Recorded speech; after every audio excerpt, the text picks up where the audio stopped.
Et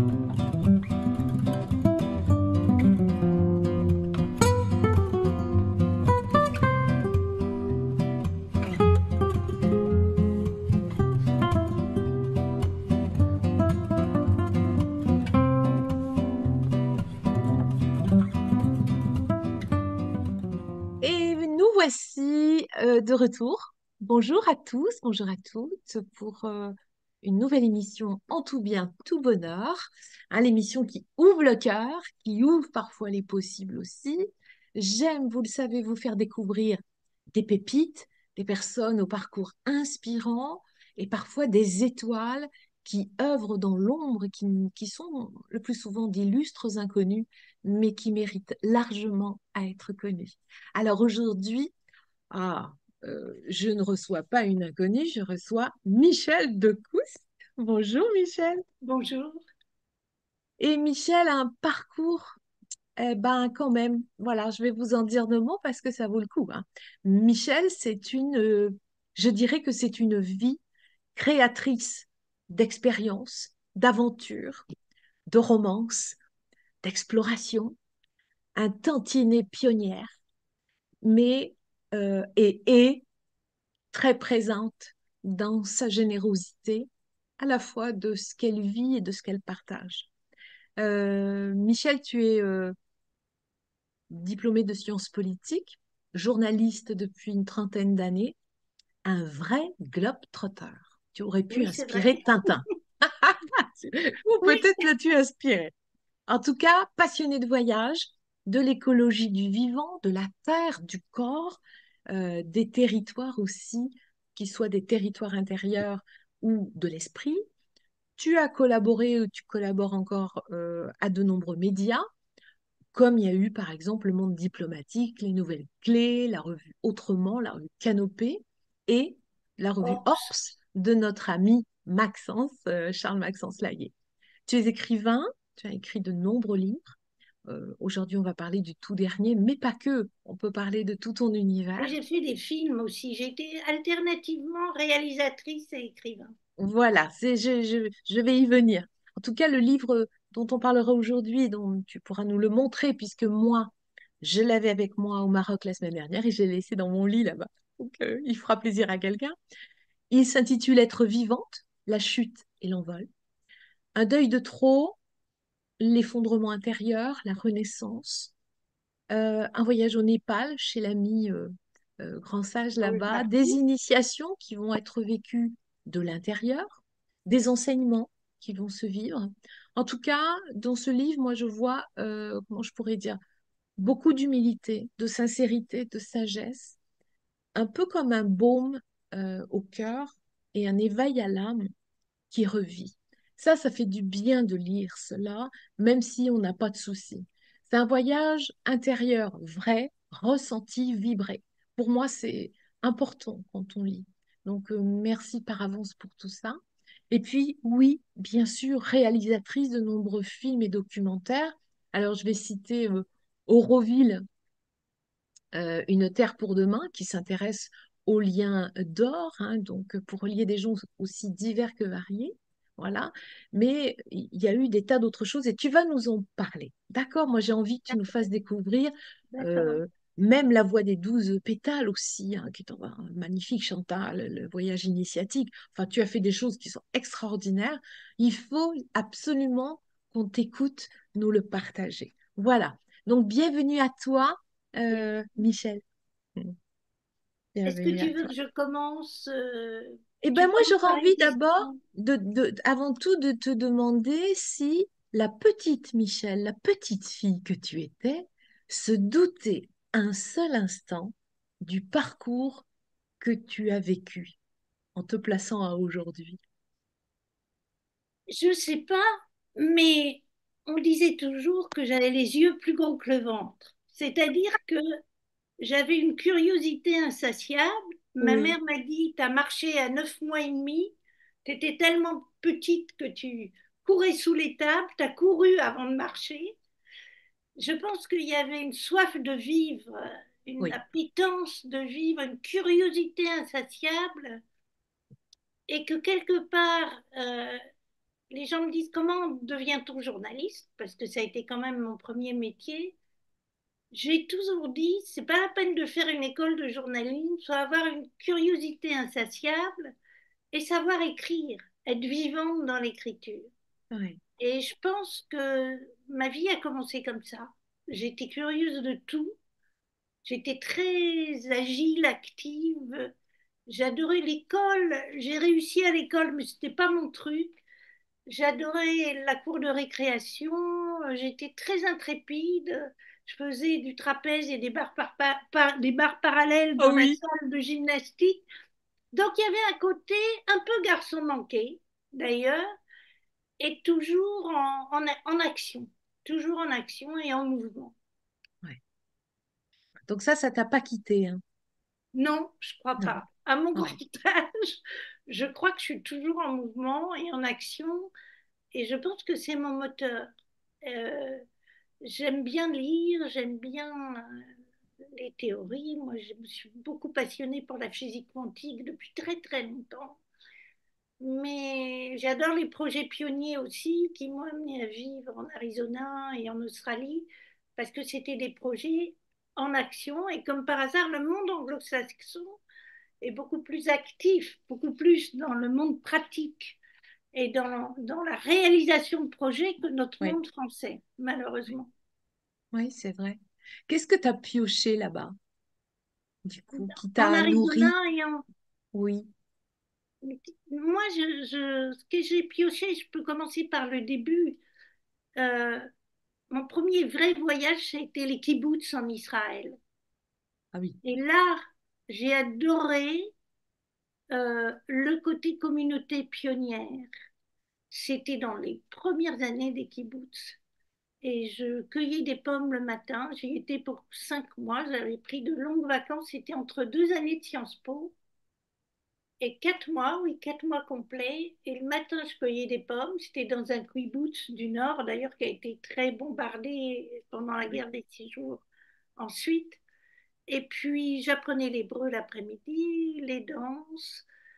Et puis surtout, ce que j'avais adoré, c'est que les gens que je retrouvais en train de pêcher dans le lac de Tibériade, qui était tout à côté avec leurs grandes bottes et tout leur eau en plastique, là, comme les marins, je les retrouvais en train de jouer au piano Schubert le soir.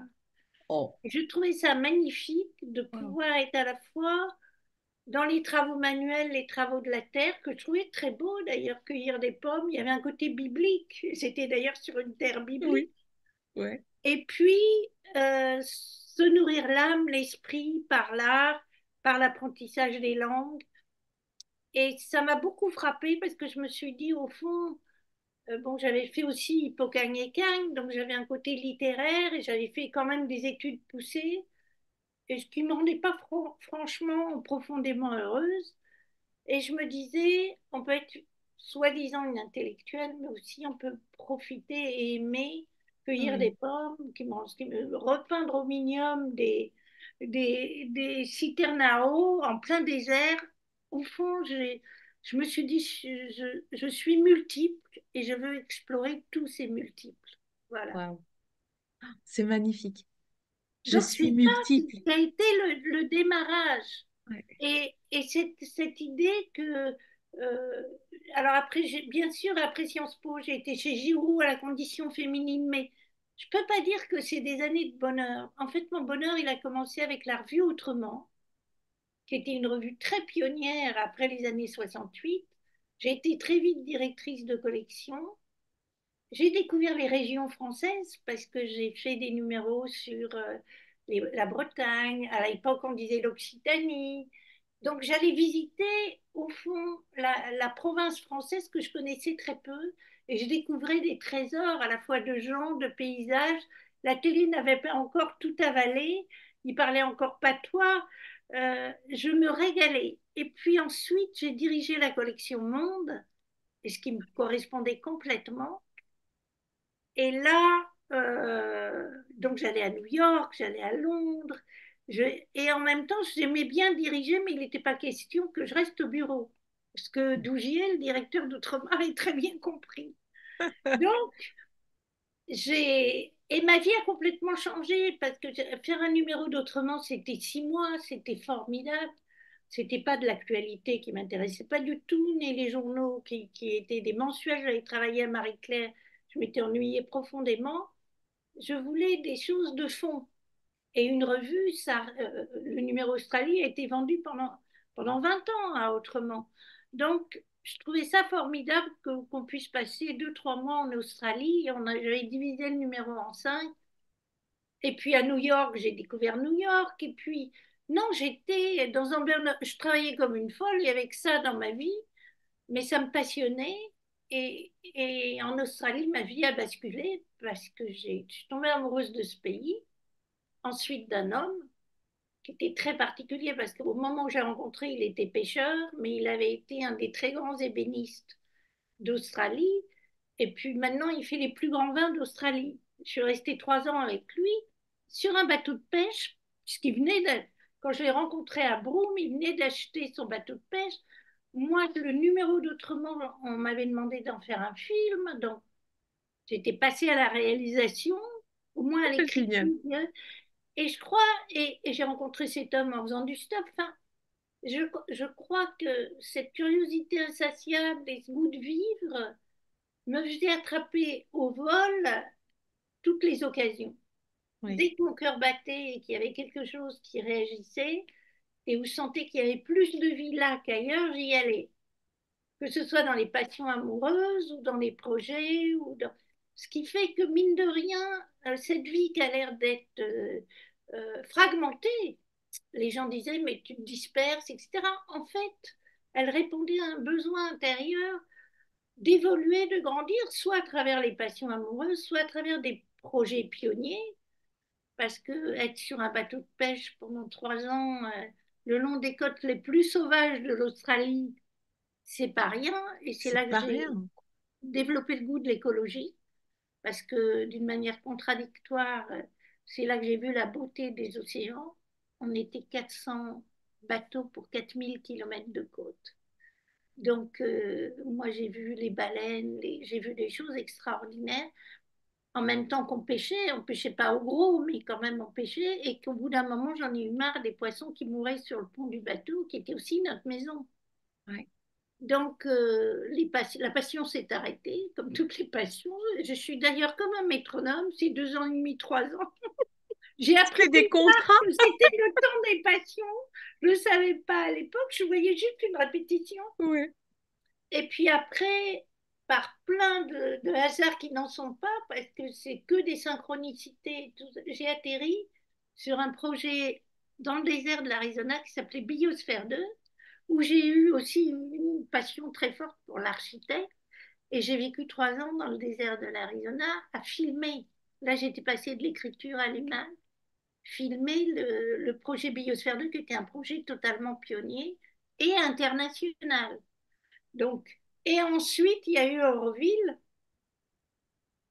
qui m'intéressait depuis longtemps parce que j'avais lu Mère et Shri Aurobindo et j'ai fini par y atterrir.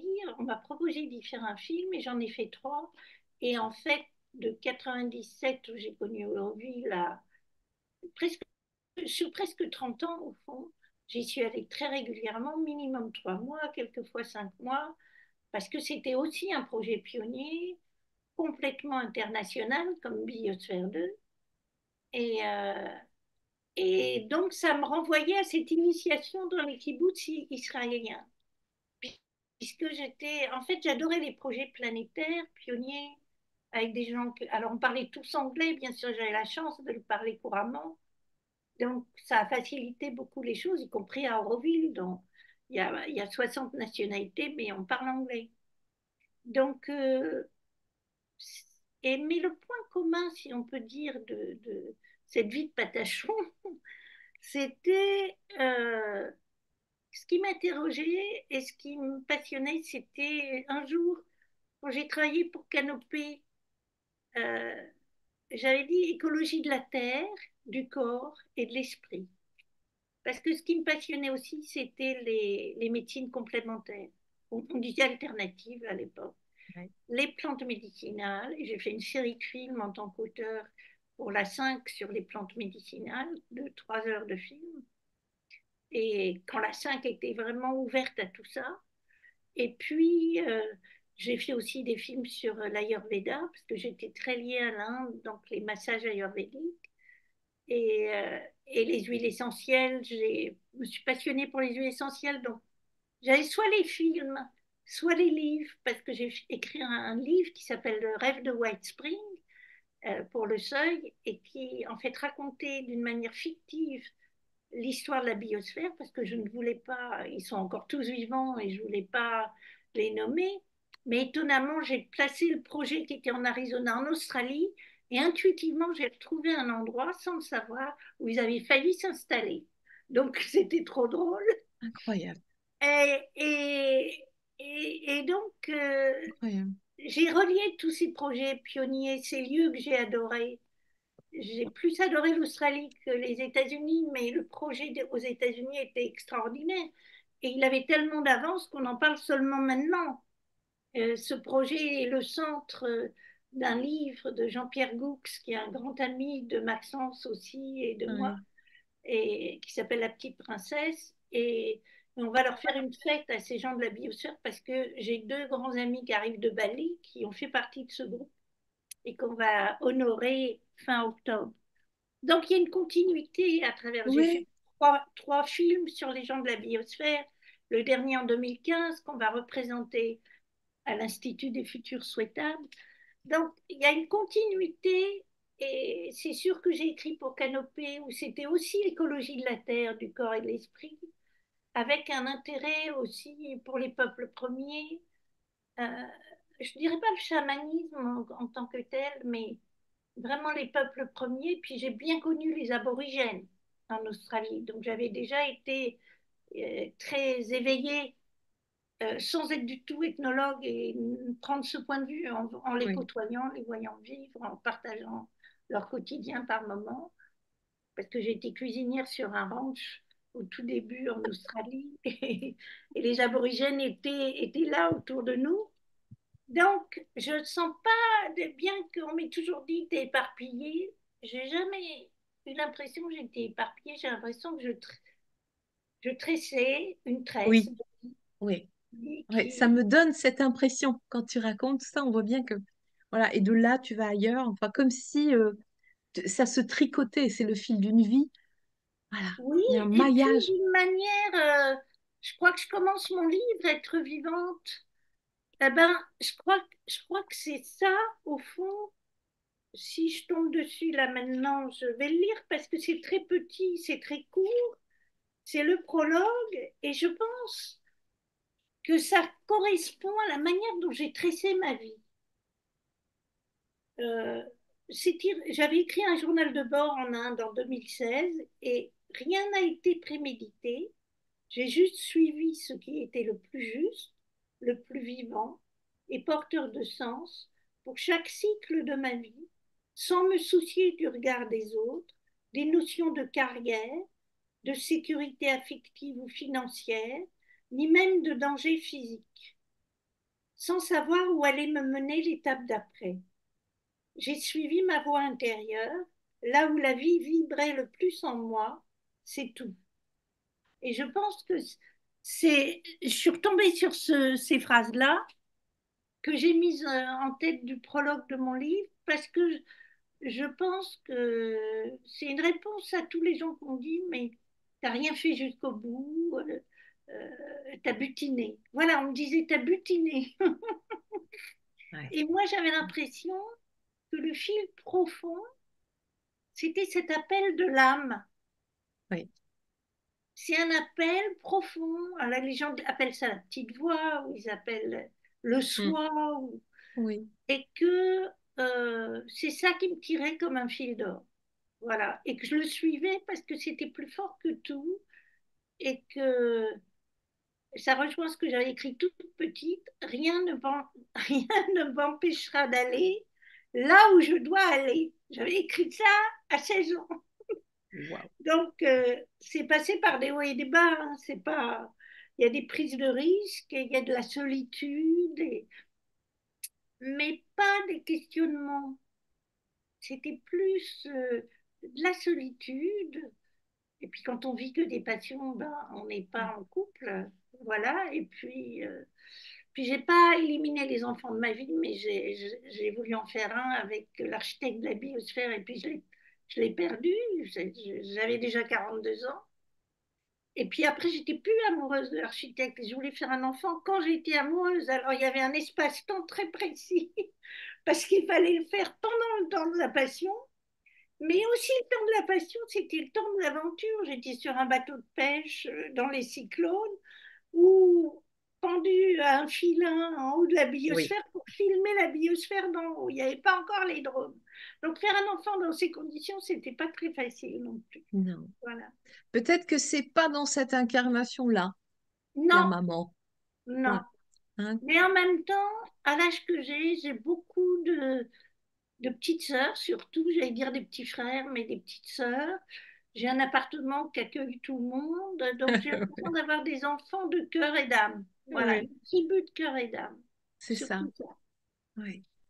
Ouais, moi j'aime beaucoup aussi, j'aime beaucoup cette notion-là. Alors dans tous ces projets, est-ce qu'il y en a qui continuent de vivre et d'exister ou d'une autre manière ou qui se sont renforcés? Eh ben, ce qui a continué d'exister, enfin, la biosphère, où je suis toujours liée à eux. J'ai été voir ma sœur en Australie il y a 2 ans et j'ai été les voir à Bali. Ils viennent me voir maintenant. C'est des projets qui existent à travers des amitiés indéfectibles. Ouais. Euh, Il n'y a pas de projet de film avec la biosphère, j'en ai déjà fait 3, dont le dernier à Bali avec mes amis, puisque en fait les fruits de la biosphère euh, ont fécondé d'autres projets dans le monde entier, donc celui de mes amis à Bali. Euh, En fait, ce qui m'a surtout occupé les 4 dernières années, c'est vrai, c'est l'écriture de ce livre qui m'a quand même mis 2 ans, et puis d'accompagner Raoul Barti, qui m'a sorti d'une grave dépression, donc il va falloir sûrement en parler, Ouais. Oh, euh, et qui euh, est un homme des peuples premiers, mais il ne veut pas qu'on dise chaman, il ne veut pas qu'on dise maître. ouais. Et cet homme a été une rencontre à Auroville que j'ai retrouvée quand j'étais au fin fond d'une dépression, il y a 4 ans, 5 ans maintenant. Et cet homme, en même temps qu'une psychanalyste autonomiste, m'a complètement sortie de cette dépression, mais des racines de cette dépression. C'est-à-dire, c'est pas juste quelque chose d'éphémère et Ouais. d'anecdotique. Là, je suis allée à la racine des choses un peu tardivement dans ma vie, mais bon, j'avais pas, je n'avais pas pris le temps avant au fond, de faire attention à moi, parce que quelque part, j'étais d'une telle intensité que je brûlais un peu ma vie, et je m'arrêtais pas pour le silence, la méditation, au sens le plus large du terme, pour me regarder et quelque part, au plus profond, pour apprendre à m'aimer. Et cet homme que j'avais déjà rencontré à Auroville, donc Raoul Barty, euh, a recroisé ma vie, c'est toujours pas un hasard, à Paris, au moment où j'étais sous haute dose de médicaments, etc. Et il m'a dit, parce qu'il savait que j'avais fait beaucoup de films et de livres, il m'a dit, ben, tout le monde veut écrire ma vie, mais ben, c'est toi qui vas l'écrire. Et au fond, c'était génial, parce que c'était un hameçon pour me sortir du trou, Oui. parce que Ouais. quand on est sous haute dose de médicaments, ça permet de dormir. J'avais cessé de dormir, donc voilà, c'est vrai. Mais en même temps, euh, on est dans du coton. Et, et moi, qui ai toujours 10 000 idées à la minute et qui en réalise quand même pas mal Pas mal. Ouais. tout au long de ma vie, j'étais incapable ni d'avoir d'idées, ni de réaliser quoi que ce soit. Et le fait qu'il me propose de le rejoindre au Népal, parce que je l'avais rencontré en Inde, mais il s'était installé au Népal avec sa femme et ses 2 enfants à Katmandou, m'a tenu, il m'a proposé ça fin août, et j'étais au Népal en février avec une amie qu'il avait formée qui s'appelait Élodie Dulac. Et là, j'arrive, et au lieu de passer 6 semaines pour écrire le livre et pour être avec lui, au bout de 10 jours, on est en confinement. Il dit ceux qui veulent partir et rentrer chez eux le font, et ceux qui veulent rester le font. Nous, on les accueille dans notre maison. Mais parce qu'il est télépathe, c'est un très très grand guérisseur télépathe, soignant, hein, et d'une modestie absolue. Il a dit ceux qui ne partiront pas, je ne vois pas que vous allez rentrer chez vous avant l'été. 4, 5 mois, nous dit-il, et en fait, on est reparti le 11 juillet et on était le 10 mars. Donc, et moi j'ai dit tout de suite oui, ça me paraissait juste. J'ai dit à Elodie, dis oui tout de suite. Elle avait un amoureux, elle hésitait, elle est restée. On est 5 à avoir sur 12 à être restés Génial, 5 génial. mois enfermés chez lui, accueillis par lui et recevant son enseignement et les exercices pratiques tous les matins pendant 4, 5 heures. Et moi qui avais parcouru la planète, mais sans arrêt, ma maison est pleine de valises qui me servent d'armoire. Euh, Pas une minute, je ne me suis ennuyée, tellement la vie était intense, avait Oui. du sens, dans 300 mètres carrés, maison et jardin compris, avec 3 chiens et 4 autres personnes que je n'avais absolument pas choisies. Et là, j'ai réappris la vie, l'alphabet de la vie. Il faut que je mentionne quand même l'aptonomie, je ne sais pas si tu vois ce que c'est. Ben, je C'est suis apto-psychothérapeute. Ah Oui. bon, ben, voilà. Donc l'aptonomie Oui. a été la première chose qui m'a réconciliée avec moi-même et la vie. Ah C'est oui. une psychanalyste qui s'appelle André Gelfi, qui est une grande aptonomiste qui a appris avec Catherine Dolto.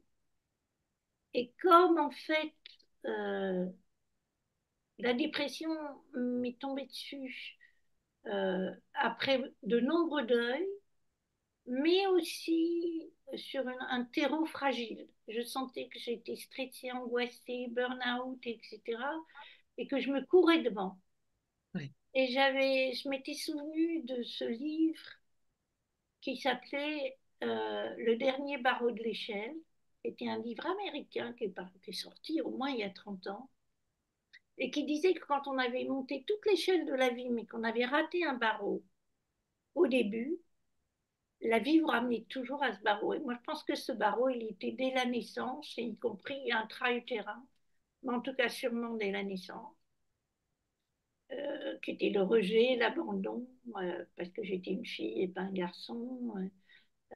Voilà, et que ma mère voulait pas me nourrir et que moi je voulais pas manger. Enfin, c'était une incompréhension totale de la part d'une femme exceptionnelle, mais qui s'était trompée de vie quelque part. Je pense que si elle était née 20 ans plus tard, elle aurait eu ma vie, mais elle n'avait pas pu choisir. Il n'y avait pas la pilule, il y avait pas, elle avait 20 ans pendant la Deuxième Guerre mondiale.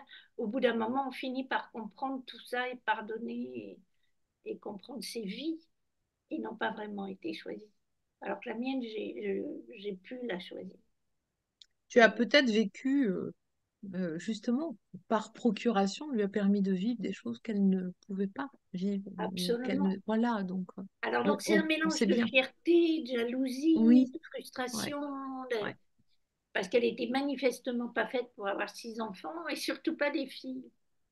Donc, je suis revenue à cette espèce de no man's land initial et l'autonomie qui restaure en fait ce langage euh, des tout petits que quand les gens n'ont pas reçu, ce toucher réparateur qui répare aussi les relations humaines a été le premier pas. Et aussi, j'ai continué après Raoul à suivre André Gelfi. Et ça a été le premier barreau de l'échelle. Et ensuite, cette communauté non choisie a été une tribu et une vraie famille, parce que Raoul est un être d'amour et il est, il est en même temps un être d'action.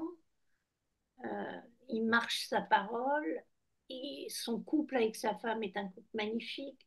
Son sens de la paternité était formidable. Donc, cette famille qui ne s'était pas choisie elle-même, au bout de 5 mois, on fonctionnait comme une vraie famille. bien sûr. Avec plein de choses, il nous aidait à réparer nos lignées, parce qu'il a beaucoup enseigné en Europe aussi. Il a évité très sérieusement la célébrité aussi.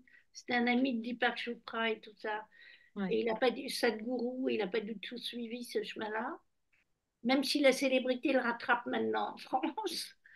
Et euh, donc le livre que j'ai écrit pour finir, qui devait être sa biographie, est en partie euh, l'histoire de cette dépression qui m'a amenée quand même en clinique psychiatrique, ce que je raconte au tout début du livre, Tout début. Ouais. à découvrir l'autonomie et surtout à me poser, apprendre à me regarder, puis avoir peur d'aller au fond et apprendre à m'aimer. Ouais. Et je pense que s'aimer soi-même, que moi j'étais toujours au service des grandes causes, les films, les livres, il fallait servir. Bon, j'avais un père gaulliste qui travaillait avec De Gaulle, donc il y avait ce côté euh, servir les grandes causes. Mon père, c'était la France, c'était pas la nation, la République, c'était la France. Et moi, c'était la planète quelque part et les projets pionniers. Mais on peut s'oublier en route. Et comme dit le Christ, aime ton prochain comme toi-même. Et j'ai toujours pensé, depuis le début, je savais, je disais, mais s'aimer soi-même, c'est un défi incroyable. Parce que c'est d'abord accepter de se connaître et de plonger en soi. Et la vie avec Raoul, comme les sessions 2 fois par semaine, quelquefois avec André, et cette vie de 5 mois avec Raoul, qui lui avait été initié dans les tribus très peu contactées du Sri Lanka, et par un guérisseur aveugle, il a une vie hallucinante, lui aussi, parce qu'en gros, il est mort-né, c'est son jumeau qui était déclaré mort, déclaré vivant et lui mort, et au bout de 24 heures, c'était lui qui était vivant, et le jumeau mort, ce qui lui fait dire, j'ai l'âme de mon jumeau, et en fait, cette âme avait besoin d'un corps plus solide que mon jumeau, donc on fait deux en un. Et puis ensuite, il a été adopté par des gens très riches de Suisse, alors qu'il a été enfin donné par une famille de 13 enfants très pauvres. Donc il a expérimenté les extrêmes. Et, et puis ensuite, c'est un enfant guidé. Enfin, à 7 ans, il disait à son père, je veux connaître ça. Ensuite, à 10 ans, je veux connaître les Védas. Et puis j'ai vu des photos de lui, parce que j'ai feuilleté ses albums de famille, où à 13 ans, on le voit devant une assemblée d'adultes entre 30 et 70 ans enseigner les massages thaï anciens. Donc c'est tout un parcours Ouais. que je raconte aussi dans mon livre. Ouais. Mais quand je suis repartie au bout de 5 mois, il m'a dit, bien sûr que tu vas écrire ma vie, mais l'important c'est que tu décrives ce que tu as vécu chez moi. Et c'est vrai que ce que j'ai vécu, c'est une vraie famille où on jouait au jeu de la vérité. Ça veut dire qu'il fallait tout se dire, pas dans le dos des uns des autres. En plus, on était dans un tout petit espace et ça pouvait pourrir l'atmosphère très vite. Et puis apprendre à réparer, pas pardonner, il n'aime pas le mot pardon, à réparer les Ouais. relations. Donc j'ai écrit à Ouais. mon frère avec qui j'avais des problèmes et de faire les premiers pas, même s'il n'y a pas de retour, C'est ça. parce qu'on était beaucoup de familles dysfonctionnelles d'ailleurs autour de lui. Et le voir en amour avec sa femme après 25 ans de mariage, euh, si heureux d'avoir ses fils, etc. Mais c'était magnifique. Et puis, pour la première fois, on m'a fêté mon anniversaire. C'est-à-dire que ma mère voulait jamais, parce que ça coïncide. J'avais un frère qui était né 15 jours après, elle voulait fêter celui du frère et que je m'agglomère à celui-là. Et là, d'un seul coup, on m'a fêté mon anniversaire, mais j'avais l'impression que c'était ma Ben oui, naissance. Que bien c'était... sûr. Et donc, il y avait de l'amour et de l'exigence et de la vérité. Et puis, on apprenait les massages thaï anciens, le yoga ancien. Donc, ils nous donnaient des enseignements tous les matins et l'après-midi, on pratiquait. Et j'ai découvert les bols tibétains. et je trouve ça formidable, mais c'est des bols tibétains anciens, Oui, thérapeutiques. oui. Alors moi, je suis en partie sourde, et quand il m'a vu avec les bols, il a tout de suite dit, j'ai 3 sets de bols, si tu veux, il y en a un pour toi. Et je suis revenue avec ces 3 bols et je m'exerce et je vais maintenant les pratiquer en 2025. Mais Wow. c'est la sonothérapie, disons, mais Oui, avec des bols incroyables. Donc, ce séjour de 5 mois, ça a été comme si, comme on dit en informatique, réinitialisé. c'est ça. 17. C'est comme si, Reset. sur Ouais. plein de plans, on m'a réinitialisé. Ah, complètement, hein. Et d'ailleurs, j'avais plus la même tête. Enfin, les gens qui m'ont pas vue depuis 3-4 ans disent Mimi, t'as changé, on ne sait pas ce qui s'est passé, t'as rajeuni, t'as plus la même tête, etc. Donc, instinctivement, sans savoir, bon, maintenant le livre est un peu connu, mais sans savoir un peu ce qui m'est arrivé, il se dit il y a quelque chose de très important qui lui est arrivé Oui, parce que elle ne dégage plus la même énergie. Parce que j'étais très stressée, non, mais j'étais très impatiente de tout, et puis j'arrêtais jamais. Alors que là, j'ai l'impression que depuis 2-3 ans, je savoure ma vie. ouais, J'ai pas cette angoisse au fond de quelque chose qui n'a pas été résolu depuis trop longtemps, que j'avais pas voulu regarder. Et la vie est formidable parce qu'elle vous y amène, votre âme vous y amène. ouais. C'est un délicat chemin, hein. Mm. Oui, Oui. parce que on a peur du vide. Et au fond, le vide est totalement plein. Mm. Voilà. Voilà. On a Mm. peur du silence, et le silence, c'est une musique d'une harmonie extraordinaire. Euh, c'est marrant parce que André Gelfi me disait, mais regardez vos pieds, regardez Paris, vous regardez pas autour de vous. Et j'ai appris même à savourer, je suis depuis 25 ans dans le même quartier. Or, j'avais comme ami quelqu'un, c'est près de la Nation, donc c'est un Haïtien qui ressemelle mes chaussures, etc. Mais j'avais des rapports chaleureux avec eux, mais je passais pas de temps avec eux. Ouais, Je grillais ma vie. Là, mais bon, ça m'a correspondu et puis j'ai appris plein de choses. Mais là, je la savoure. c'est C'est très ça. différent. Et puis aussi, il y a l'âge. Mais je pense que j'ai encore plein de choses à faire. Mais la créativité continue à fonctionner. Mais Ouais. disons, le corps est moins impatient. Donc, ça me permet, et j'ai découvert que Paris, que je faisais visiter à tous mes amis étrangers que j'hébergeais chez moi, mais juste quand ils venaient. Et ils me disaient, mais t'as une ville. Quand Notre-Dame a brûlé, j'ai eu des coups de fil du monde entier en me disant, Mimi, c'est pas possible. Et je me suis aperçue que moi, Paris était ma cité dortoir, entre 2 voyages, 2 allers-retours. Et là, depuis 3-4 ans, j'ai appris à savourer Paris, même à travers les Jeux Olympiques. J'ai vu comment Paris était regardé par le monde entier. Ouais. Et c'est la beauté de Paris a été mise à l'honneur. Donc, je regarde ailleurs, mais bon là, je vais aller au Népal, ce qui est le pays de Raoul, mais pour le visiter aussi, pas pour être en stage avec lui. Il y a le voyage toujours dans ma vie, mais je pense que le voyage intérieur s'opère avec la même intensité. Et voilà, suivant mon chemin à moi. Parce qu'écrire ce livre, Être vivante, a mis 2 ans, donc ça a été un chemin. Et puis je me disais, il faut que je sois au plus vrai, au plus près de ce que j'ai vécu. Oui. Mais quand on écrit la plongée, on se dit, on va plomber les autres. Alors j'ai très vite, quand il est paru, j'ai eu des compliments d'amis, etc. Mais je me disais, oui, oui, c'est des amis, etc. Mais au bout de quelques mois, quand les gens disent, ça nous fait du bien, oh, j'ai été dépressive, ça m'a fait du bien, je ne pouvais pas l'arrêter, c'est très vivant, ça fait du bien. On s'est dit, ben, c'est ce livre où j'ai été le plus dans l'intime, quelque Mm. part, été chercher le plus singulier, qui en fait touche l'universel.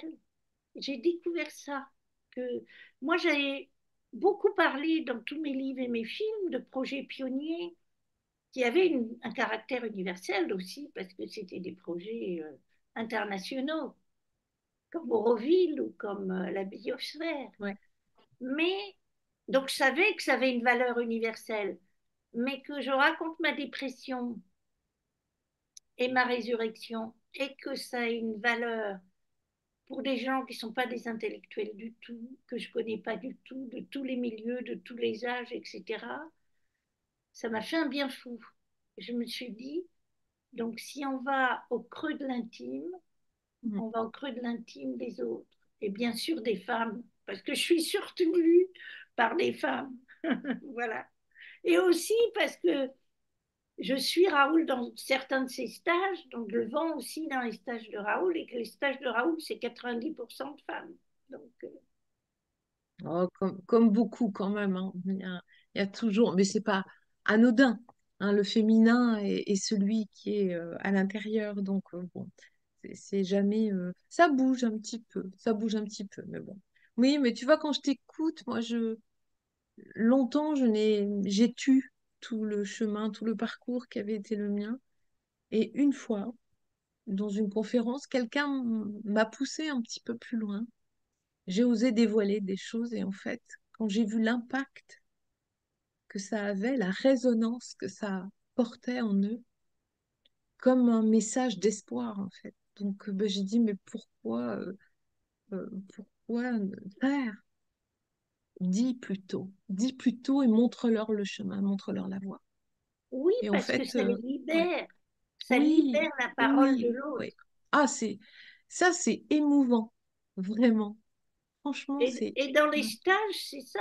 Il suffit que quelqu'un ouais, commence à dire une chose très intime, et puis c'est d'un vrai, seul coup, il y a d'autres qui disent, oui.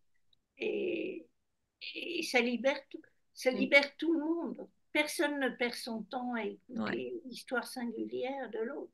Non, Pas du c'est tout. vraiment de l'ordre de l'autorisation, hein. Oui, J'en parlais la samedi avec une stagiaire et le groupe, ben, j'ai dit, mais tu sais, là, le groupe est une formidable richesse miroir pour avancer peut-être beaucoup plus vite qu'un accompagnement individuel. Je dis pas qu'il en faut pas, il faut les deux. Il y a un temps pour tout. Voilà. oui, Mais absolument. il y a une Absolument. richesse extraordinaire. Ouais. Absolument. Une puissance. Donc, ok.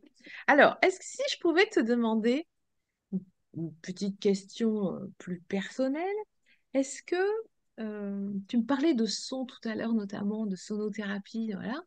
Si le bonheur était un son pour toi, ce serait quel son? Ben, ce serait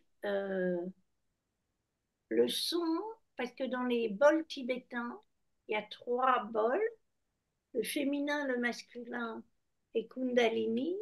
C'est le son du mon bol féminin, parce qu'aucun bol ne se ressemble, c'est des artisans tibétains qui le font.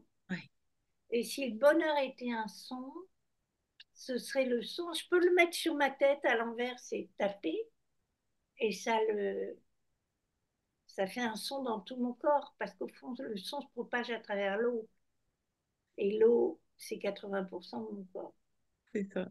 Donc, je dirais, voilà, le son du bol féminin de mes bols tibétains, qui n'est pas du tout le même son que le bol féminin d'Élodie du Lac, de sa Ben, série de de bols, personnes etc., d'ailleurs. puisque ça a été fait Ouais, par des artisans qui ont mis leur âme aussi. Donc, ouais. voilà, puis selon, il a 300 ans, si c'est pas 500.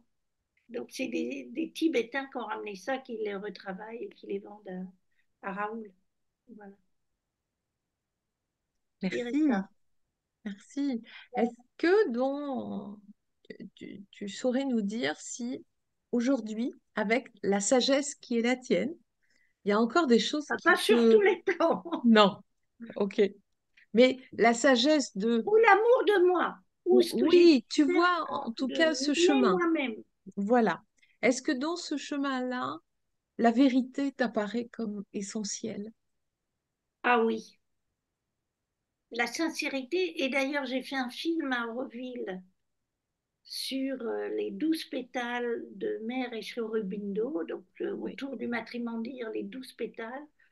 Et la vérité, c'est le premier. Et moi, je dis toujours le vrai, le beau, le bon.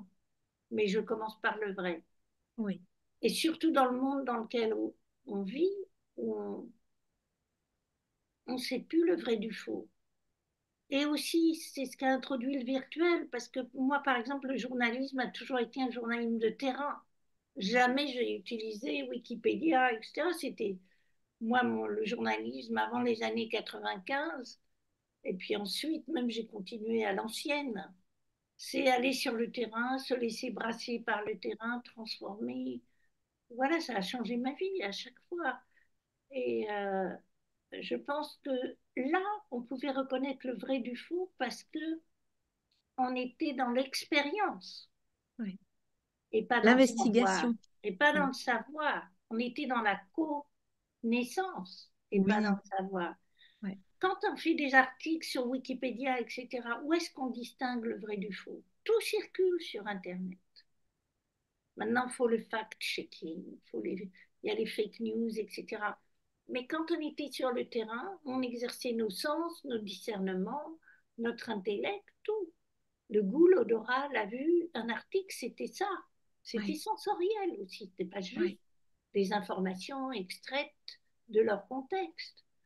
Donc, je pense que la vérité, spécialement aujourd'hui, où on est à l'ère du mensonge, sur la santé surtout, surtout. c'est très important. Et d'avoir le courage d'aller la chercher et de la partager autour de soi. Et si je dis la vérité, aussi bien qui concerne la politique, la santé, tout ça, l'éducation, mais sa propre vérité. Parler vrai, parler juste, ne pas se raconter de salade, ne pas chercher à plaire, ne Oui, pas chercher à séduire, c'est ça. être direct et on nous prend comme on est ou on ne nous prend pas. Mais on n'a rien à perdre. Ouais. Et alors encore moins quand on arrive au-delà de la soixantaine, parce que là, sinon, on perd son temps. Vraiment, franchement. Donc, y a, on n'est plus... Mais moi, je crois que je n'ai jamais été dans la séduction ou dans... Je crois que ce chemin de sincérité, en tout, je ne sais pas si je l'ai vécu à 100%, mais je l'ai toujours cherché. Parce que, parce qu'en plus, je crois que j'étais très intuitive quelque part, un petit peu médium par moment. Mm. J'avais des flashs, donc on ne pouvait pas trop me la faire. En fait, celle à qui j'ai plus menti, c'est moi, Oui, puisque bah oui, tant que j'ai pas voulu aller au fond de qui j'étais, je donnais une image de moi, mais je pense pas que je mentais aux autres. Je pense pas, je parlais vrai, même d'une manière un peu abrupte, ce qu'on m'a souvent reproché, parce que il faut savoir aussi avec qui on est. Parler oui, vrai, ça peut. ouais, Moi, ça m'a brouillé avec ma famille. Je disais des choses que je voyais ou que je pressentais, et il fallait pas les dire. Il fallait protéger la belle image. c'est ça. Donc, c'est une vraie question. Enfin, merci pour ta question parce que Oui, pour moi, ouais. la vérité est fondamentale. Et elle est fondamentale dans un couple, elle est fondamentale au risque de perdre l'autre, au Au risque de tout risque. perdre. Oui, Mais, mais, mais sinon, on bâtit sur du sable. oui, je suis d'accord. Je suis d'accord. Il y a des fondamentaux comme ça. Dans, Absolument. euh, dans le temps que nous traversons aujourd'hui, qui est quand même inédit à bien à tout point de vue, et toi, avec ton regard de tout ton vécu, tout ça, tu dois parfois halluciner, sûrement. Est-ce que il y a, est-ce qu'il y a un salut pour demain? Ah, Moi, je c'est une pense, vaste question, mais tu vois, on est moi, je nombreux à se pense, dire, c'est où marrant va-t-on? parce que je reviens à ça parce que c'est tout frais. Euh, c'est vrai que moi, je suis de la génération des baby boomers, donc, euh, mais tous les voyages que j'ai faits, tout ça, ce serait plus possible aujourd'hui, ce serait pas la même chose. Et puis en Australie, il y avait 3 fois, il n'y avait pas de touristes. Enfin, moi, j'ai été dans des lieux où j'étais la première française. Donc, j'ai eu une chance folle et en même temps, j'ai pas d'enfants, donc j'ai des neveux que je vois peu. J'ai regardé la cérémonie d'ouverture des Jeux Olympiques, mise en scène par un jeune homme de 40 ans qui s'appelle Thomas Joly. Et je suis restée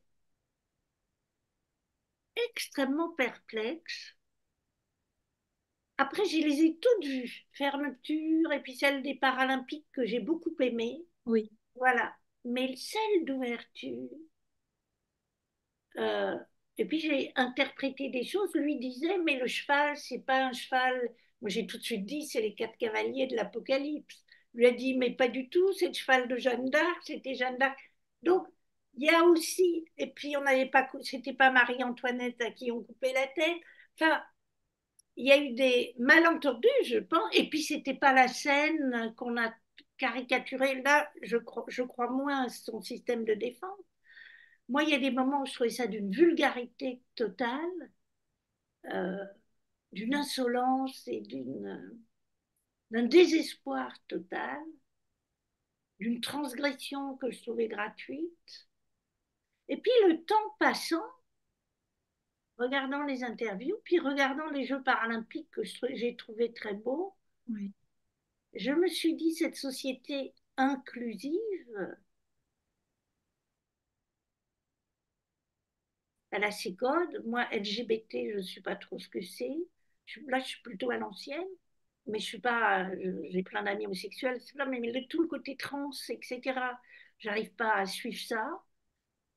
Et, et cette société multicolorée, moi, dans les manifestations, il y a très longtemps, des lycéens, il y avait que des blancs.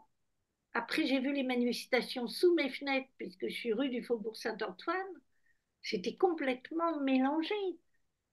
Donc, on a réussi sûrement une mutation.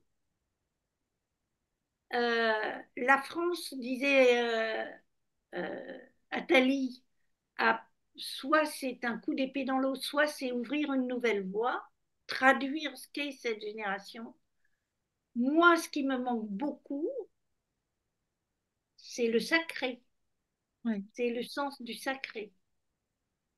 Et je pense que et la spiritualité au sens le plus large, Mm. je trouve que c'était totalement absent, y Oui, compris si on pense que la scène du Christ était caricaturée dans le défilé de mode, etc. Ce dont ils se défendent bien, mais moi, et puis Philippe Catherine, tout ça, moi j'ai trouvé ce défilé de mode d'une vulgarité, d'une grossièreté, etc. Je veux bien que ce soit inclusif, etc. Après, il y a eu des très belles choses. Il y avait les gens qui se balançaient au bout des. Il y a eu des choses un peu comme Royal de Luxe, mais c'était des pépites au milieu de choses qui me parlaient pas du tout, mais qui sont peut-être ce sur quoi se construit la génération des 40 ans et en dessous. Donc, je me mm. dis, soit je suis totalement has-been, mais j'ai pas la pression, Non? euh, soit il manque une dimension euh, pour aller plus loin de la transcendance, de la Oui, transcendance. oui, D'accord à être inclusif, accepter la différence, etc.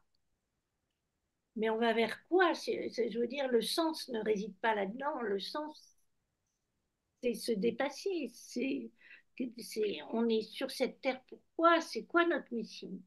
Et c'est vrai que la biosphère, c'était un groupe Gurdjieff-Soufi.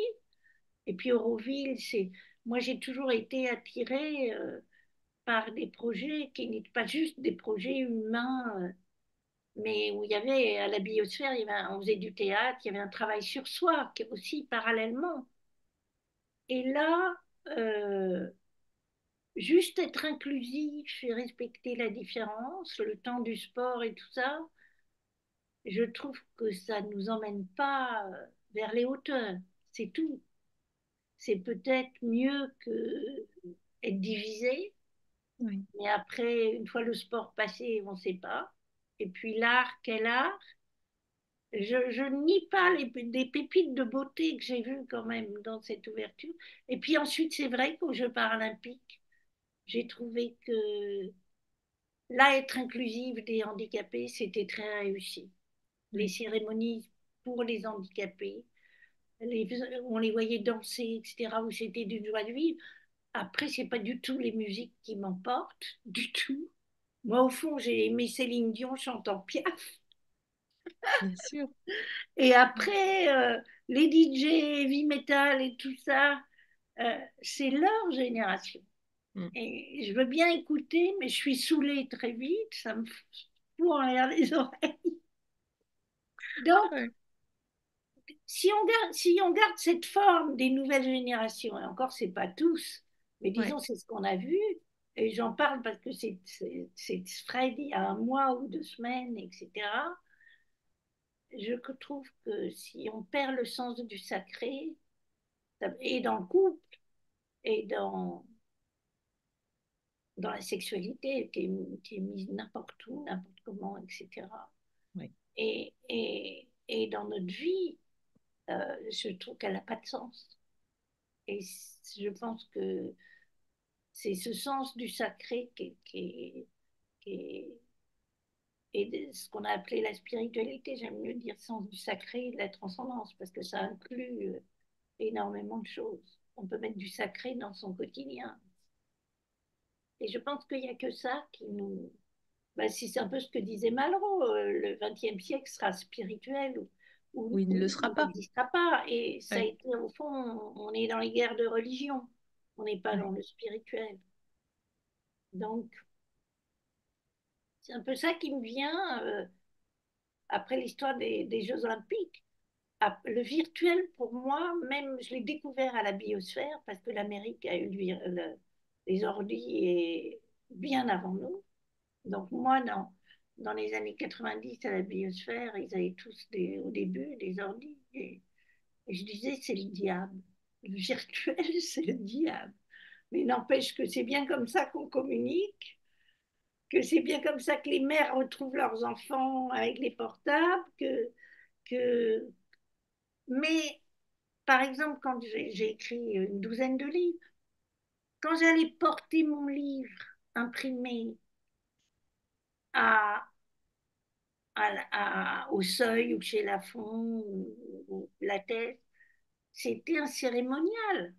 Ça concluait Oui, 2 ans de travail, puisque ouais. j'écris lentement, j'aime bien écrire avec un style.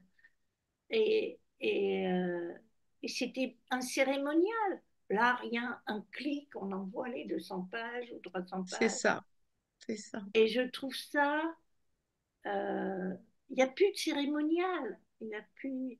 Alors après, il y a tout le truc, il n'y a plus de relation. C'est vrai, tout est vrai. Tout est vrai, mais je ne vais pas répéter, tout le monde le dit. Et je ne sais pas, j'ai pas d'enfants, pas de petits-enfants. Les neveux, je ne les vois pas. Les amis que j'ai autour de moi, ils me ressemblent quelque part, même ceux de 40 ans. Mais oui. Mais je ne suis pas sûre qu'ils soient 40, 50 ans, qu'ils soient très, très nombreux de leur...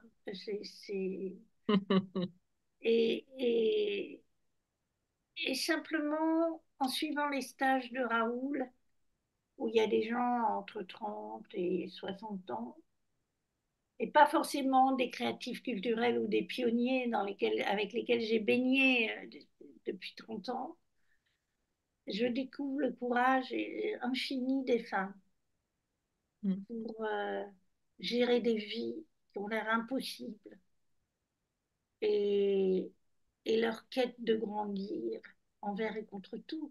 Il y avait au dernier stage à Paris une femme qui avait un mari qui avait fait 4 crises cardiaques, qui avait un cancer. Elle avait un enfant autiste, une fille en chaise roulante. Et elle disait, là, j'ai réussi au milieu de tout ça à m'offrir ce stage de Raoul pour moi. De temps en temps, elle avait la larme à l'œil. Et il y avait des vies de femmes, mais terribles. Ouais. Et en même temps, elle portait, c'était des piliers, les hommes étaient partis ou étaient à charge. En même temps, euh, elles voulaient grandir, évoluer, évoluer en conscience.